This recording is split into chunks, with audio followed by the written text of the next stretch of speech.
Malaking good news. Kumpirmado na Amerika at China. Kinausap si Marcoleta, VP Sara 2028 Palasyo, nagkagulo.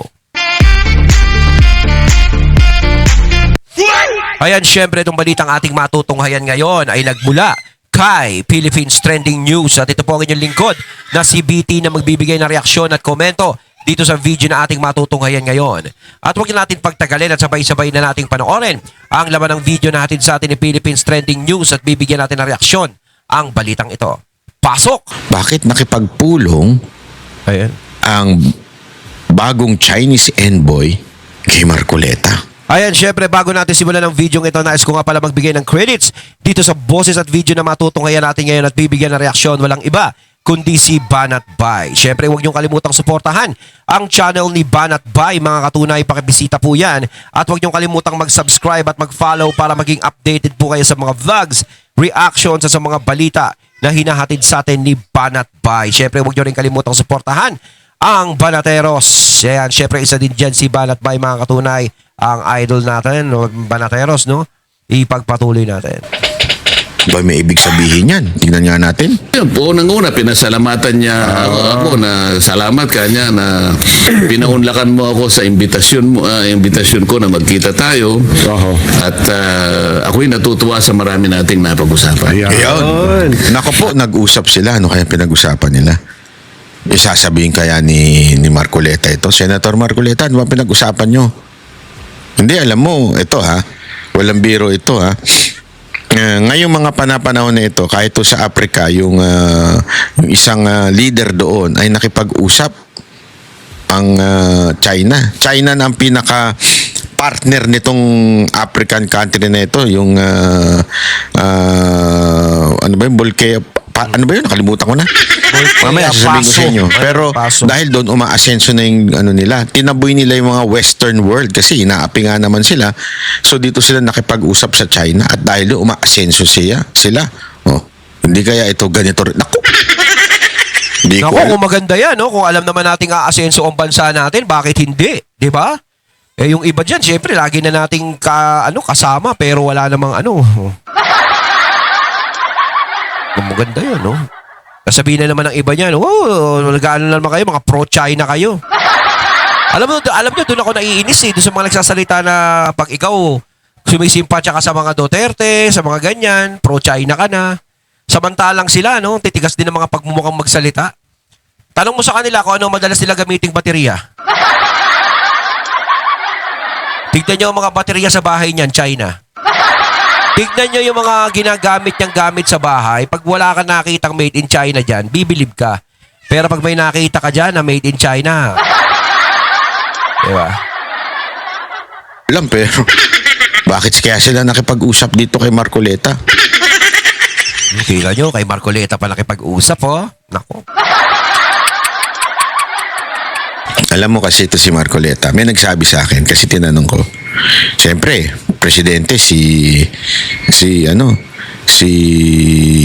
VP Sara Duterte, di ba? Sa 2028. Nagsabi sa akin, alam mo magandang kumandidatong vice president si Marcoleta. Yes, totoo yan. Ako talagang gusto ko nga rin mangyari. Kung mananalong presidente si VP Sara, ang gusto ko talaga maging vice president, si Senator Marcoleta. Ang ganda ng kombinasyon nilang dalawa. At saka kung si Senator Marcoleta ang tatakbong vice president, napakalaki ng pag-asa niyang manalo. Diba? Malaki pag-asa niya. Mahina din ang mga magiging kalaban niya sa pagiging vice president. Sa totoo lang. Kasi kung si VP Sara talagang para sa akin, ramdam ko landslide dyan sa 2028. Pero bago mangyari yung ganung bagay, mga kalahatian ng 2027 niya, matindi-tinding bakbakan na yan. Mula sa mga politiko hanggang sa mga vlogger. Matinding banggaan na mangyayari yan. Magiging mainit na naman ng social media niyan. Sa magiging banggaan na magkakabilang panig. Ang berde, ang pula, ang dilaw, ang pink. Diyan maglalabasan na kung sino-sino. Pati bayan na yan. Pero sa totoo lang, malakas talaga ang laban ni VP Sara.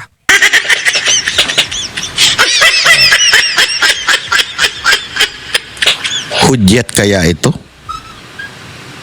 Hudyat kaya ito? Na may sumusuport. Kasi alam mo, ito, whether you like it or not, malaking bagay yan. Yung suporta ng ibang bansa sa isang magiging leader. Tsaka nakikita naman natin, no, ang aga-aga pa, pero sinusuportahan na ng ibang bansa. 'Di ba? Nakikita natin, matakin nyo, kinakausap si Marcoleta, mas kinakausap pa siya kaysa sa presidente na. 'Di ba? Oh, yung pa lang maganda na yun eh. Syempre, alam naman natin China, isa sa mga malakas na bansa yan. No? Yan, negosyo talaga. Unlad ang bansa nyo. O kami, dikit. May mga magsasalita na naman, mga pro-China kayo. Pro-China. Pero wag ka, mga gamit, mga made in China. Ang kakapal ng mukha magsalita ng pro-China. Pero mga gamit sa bahay, maraming made in China. Diba? Sa pagbili-bili mo pa nga lang sa mga hardware, tumatangkili ka na sa produktong made in China. Lumalapit ka na sa mga China, kumakausap ka ng Chinese. Sino ba madalas na may-ari ng hardware? Chinese. Sa pagpunta-punta mo pa lang sa Binondo eh. Diba? Kakain ka doon? O kaya bibili ka ng mga ano doon? O kaya kung ikaw mahilig ka sa mga pampaswerte sa bahay para umunlad ka, tapos sabihin mo, pro-China ka, pero meron ka mga pangpaswerte sa bahay. Ay, bias ka. Diba? O nung bagong taon, sa mga o kaya Chinese New Year, kakain ka ng tikoy. Ang kapal ng mukha mong kakain ka ng tikoy, tapos sasabihin mo, pro-China. Galit ka sa China, pero kumakain ka ng tikoy. Huwag kang kakain ng tikoy kung galit ka sa China. Ganun yan. Di ba? I mean, sa lahat-lahat naman. Sa dami-dami namang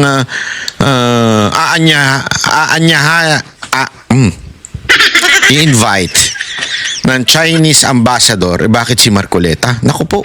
At isa nga sa gusto ko sanang makadaupang palad ay yung Secretary Gibo. Kanya pa eh. Yung pagkakasulat niya, Gibo pa eh. Gibo talaga. No? Oo. Sana isang araw makapagkape tayong tatlo. Yan. Wow. Pag nagkita kami ni Secretary Gibo, pakikita ko sa kanya. Tama. Para wala naman siyang masabi, nakala niya gawa-gawa ko, pakikita ko yung text message. Ayun na nga. Di ba? Tama po. So, tama. nakikita mo talaga siya. Gusto niya talaga na magkaroon talaga ng pag-uusap sa lahat ang dapat kausapin. Naitanong nyo ba, Sen, kay... So baka mamaya sasabihin ng mga nakikinig naman, si pro-China na naman. Yan po. Alam po ninyo, kayo pong lahat na nag-iisip ng ganyan. Sana makita ninyo ang katwiran Tama. na kaya ko lamang po ginagawa ito. Ang tinitingnan ko po, Yung balang bansa, yung Burkina Faso, sa Africa na nakikipagtulungan na sa China. At ang kanilang presidente ayaw sa western countries na pangalan nito si Traore. Hindi Tore kapangalan lang niya. Medyo kapatunog lang sa kanya. Ang kanyang presidente na ngayon ay nag-take over after nung nagkaroon ng coup sa kanila. At yun ang ganda ng pamamahala, tuloy-tuloy. At ngayon talaga namang nakikipagtulungan sa China. Kasi sa China, walang problema. Hindi kami makikialam sa inyo. Basta kami lang gawa gayong trend. Kami gawa yung trend.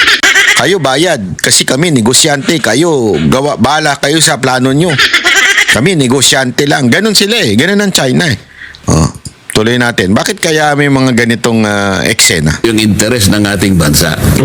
Actually, tatanong ko sa... Tama naman yun. Kung yung interest ng ating bansa ang iniintindi kung saan tayo uunlad, yun ang mahalaga. Hindi naman kasi porket na nakikipag-usap ka sa China o nadikit ka sa China, is parang gusto mo nang ibenta yung bansa mo sa China. Tayo nga, dumidikit sa Amerika, ibig sabihin gusto nating ibenta yung bansa natin sa Amerika. Dati pa natin kadikit yung Amerika. Ibig sabihin na ibenta na yung bansa natin sa Amerika. Di ba? Minsan kasi ang tatanga ng mga nag-iisip na, si Marcoleta, kung nag-uusap ng China, iba talaga pag pro-China eh. Mga pro-China yan. Hindi nila iniisip na kaya ginagawa yung mga ganong bagay, syempre yung interest na makukuha natin. Gaya na ginawa ni PRRD. Di ba? Yung interest ng bansa natin ang pinag-uusapan dito kung saan tayo uunlad. Ang bansa natin, hindi kaya ng bansa natin ang mag-isa lang. Kita ninyo naman yung bansa natin naghihingalo. Kailangan ng tulong ng iba. 'Di ba? Sa dami pa lang na nangungurakot dito kaya naghihingalo talaga.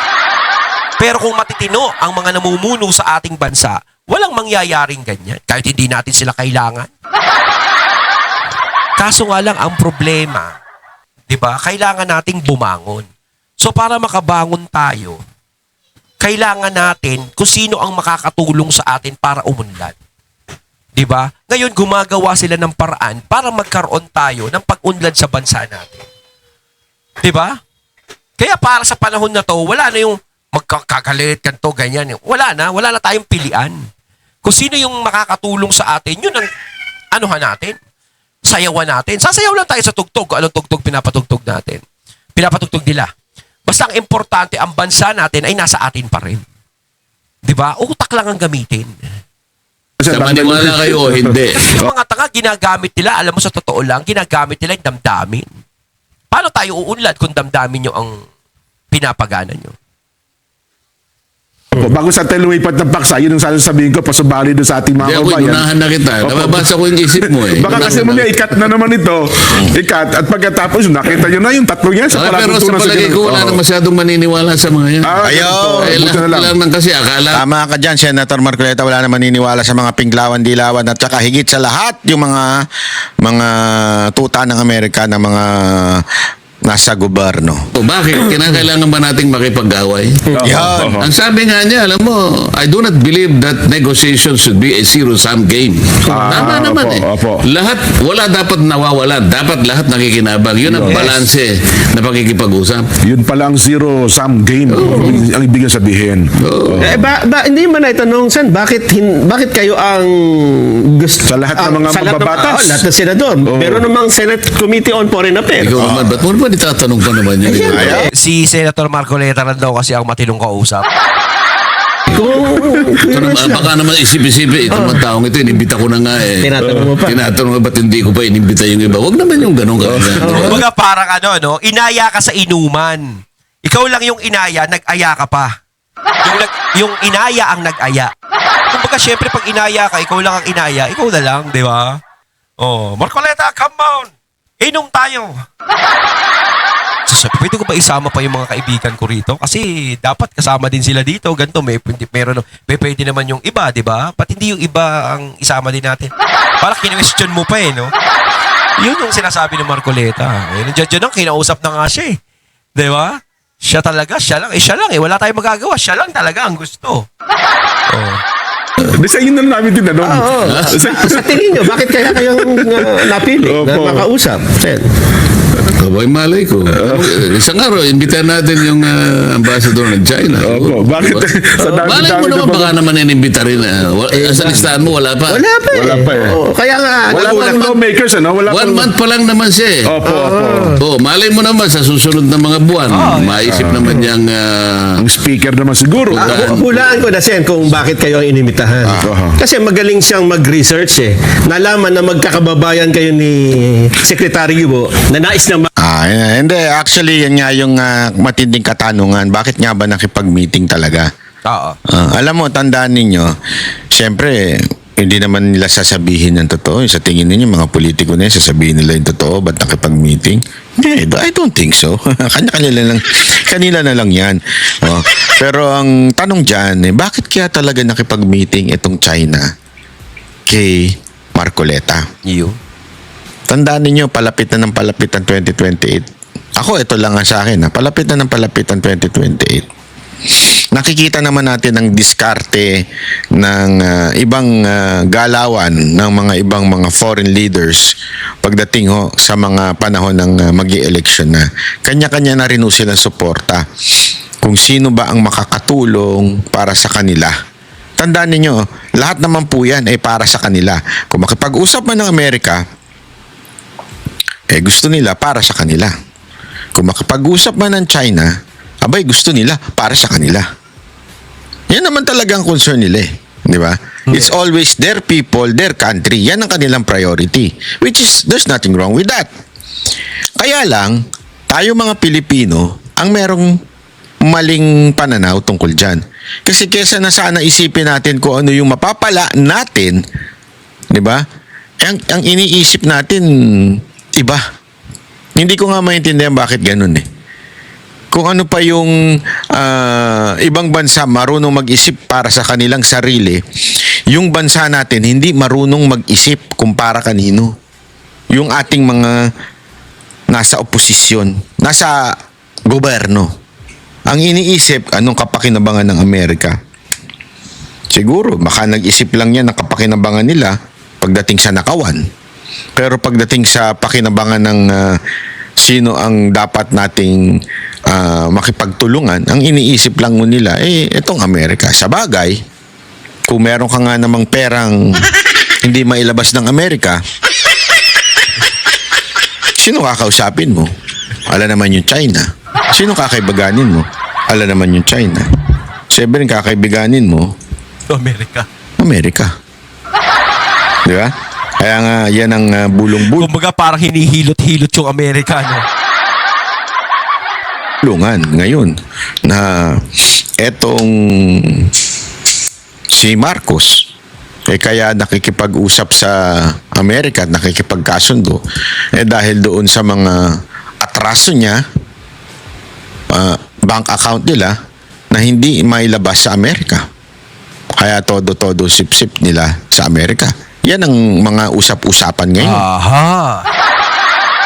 sa social media. Oh. Pero ngayon, alam natin na magpapalit na ng presidente soon. Sabi nga nila it's just, although it's 3 years, 26 na ngayon, 2 years, parang 1 year na rin yan. Starting next year, 27, dyan na nagsisimula ang kanya-kanyang pagsuporta doon sa mga posibleng maging leader. Oh, tsaka sa totoo lang sa 2027 talaga, marami nang mangyayari yan.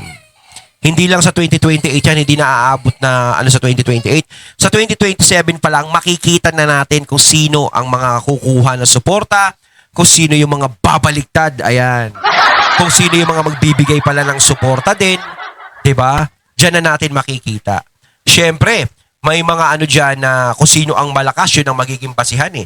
Kung sino ang talagang malalakas na kandidato sa 2028, doon malamang papanig yan. Kaya nga nito, parang yung China nakakaramdam na, no? Nakakaramdam na kung sino ang magiging vice president at magiging presidente ng mga panahon na yon. 'Di ba? Parang inuunahan na nila, aba. Pero sa 2027 pa lang, makikita na natin yung mga magbabaliktaran dyan. Yung mga ngayon, nakala mong mga galit na galit sa mga Duterte, pupusta ako dyan. Maraming magbabaliktaran dyan at kakampi sa mga Duterte. Once na hindi ma-impeach si BP Sara ngayong 2026, 2027 kasi wala na eh. Hindi na kakayaning ma-impeach si BP Sara niyan eh. Once na si BP Sara makalagpas sa 2026, nako, ayan na. Nandiyan na natin malalaman lahat yan. Ito kayang hakbang ng China na pakikipag-usap kay Marcoleta ay merong kaya itong kaugnayan doon? I-comment nyo nga dyan kung ano sa tingin ninyong kinaugnayan yan. Kasi ako parang yan ang naiisip ko eh. Parang merong dahilan. Oo. Hindi naman out Kasi of hindi naman magpapatawag ng ganyan. Hindi ka na mapapatawag ng ganyan kung hindi importante, kung wala talagang matinding dahilan. Yung China. 'Di ba? nowhere na gusto kitang kausapin. Parang parang nagtitrip lang. 'Di ba? Hindi naman siguro ganun yung China. Kwentuhan tayo, inuman tayo. Hindi naman pwedeng ganun, di ba? Laging may agenda yung mga ganyang klase. Actually, hindi nga masyado na ibalita ito eh. Pero alam na natin na mukhang may pinaplano. Hindi natin alam. Ayun, natating nato kaya ng video na nagbula kay Philippines Trending News. At syempre nato kaya natin ang boses at video na yun na binigyan natin ng reaksyon na nagbula kay Banat Bay. Kayo mga katunay, anong masasabi nyo tungkol dito? Comment lang po kayo sa comment box. So once again, I'm BT and I'm out. Peace.